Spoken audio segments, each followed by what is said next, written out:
Let's go. King scrunches his broken fist. Cheers and hollers from a drunk crowd echo through the alleyway. He stares at his fallen opponent, bleeding face, busted nose, chipped teeth. He kicks him in the mouth to put the finishing touches on his handiwork. He never lost a fight. Not now. Not ever. Always bet on King. He glances over the crowd, spots Donnie, an old friend with a gambling problem.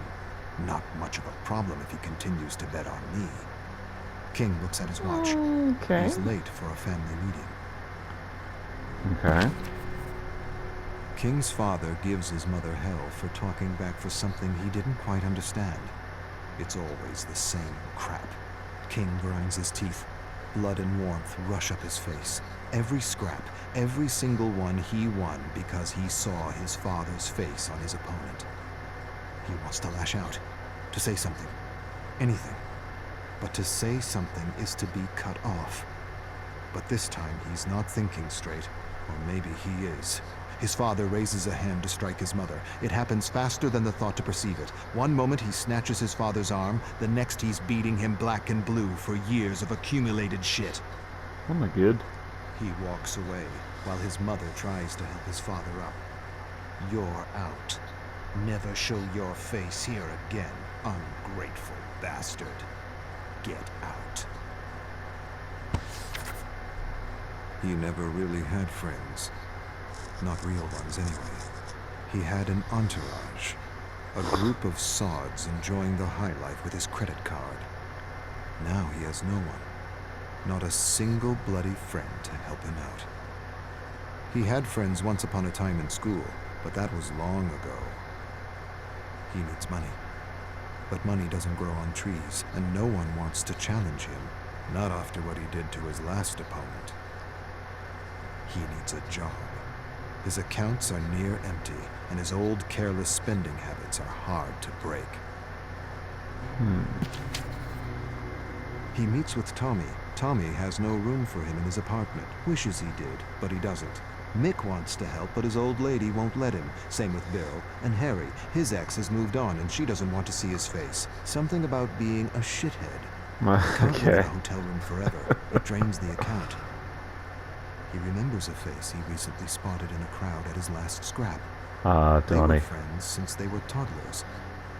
He was a genuine friend, even if they went separate ways. King looks him up. Castle Drive. He hails a taxi.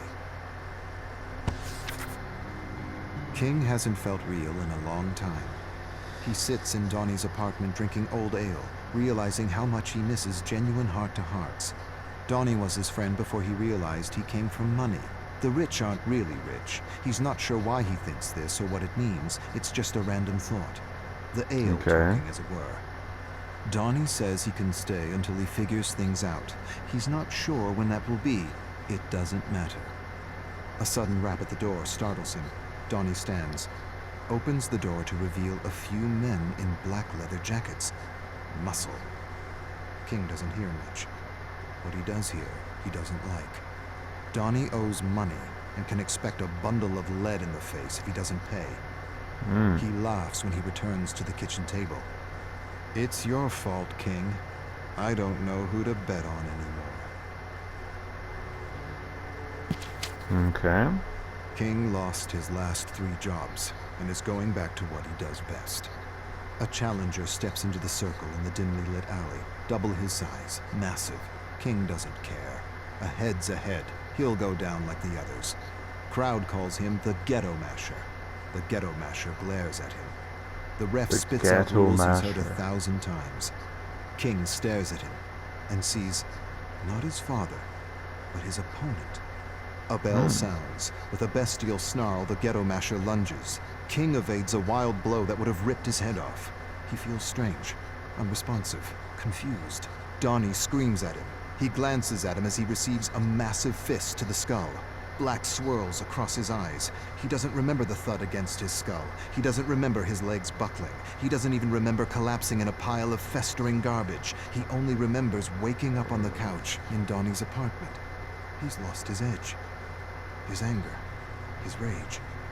His hate. Was that all he was? Donnie's asking if he's okay, and he's not sure. Am I okay? Will I be better? I don't know. Was it just a fluke? A lucky shot? Happens to the best. I feel wrecked. I am wrecked. Donnie bet the last of his cash on him. Jeez. King's getting the hang of working behind a bar. Donnie sips a beer and tells him he needs to find another reason to fight. King tells Donnie he needs to get home before the beer he's drinking turns to piss, before he gets in trouble. Too late. King spots two men. They approach Donnie, grab him, usher him into the basement. Not a good sign. King rushes to help, but his manager yells at him to stay behind the bar. Screw it. He leaps over the bar and rushes to the basement where he finds Donnie being beaten by Ghetto Masher and Uncle Brass watching in his chair. King doesn't hesitate. He tackles him. They exchange deadly blows. Ghetto Masher can hardly keep up. Uncle Brass sends others after King. Doesn't matter. King's a whirlwind of destruction. He cracks Ghetto's knees and thrusts his thumbs into his eye sockets. An eyeball pops out, still attached to a series of nerves. Cries of terror. Ghetto Masher cups his eyeball, screaming for medical help, staggers and slams against the wall as more ruffians attack. Stop! Uncle Brass stands and approaches. It's well within my power to rip your fucking head off for what you did to my boys. King staggers to his feet. Not a bloody joke, am I? His debt is paid if you work for me. He straightens up and brushes his jacket, smiles. Always bet on King. Oh my goodness. He's a bit of a psychopath.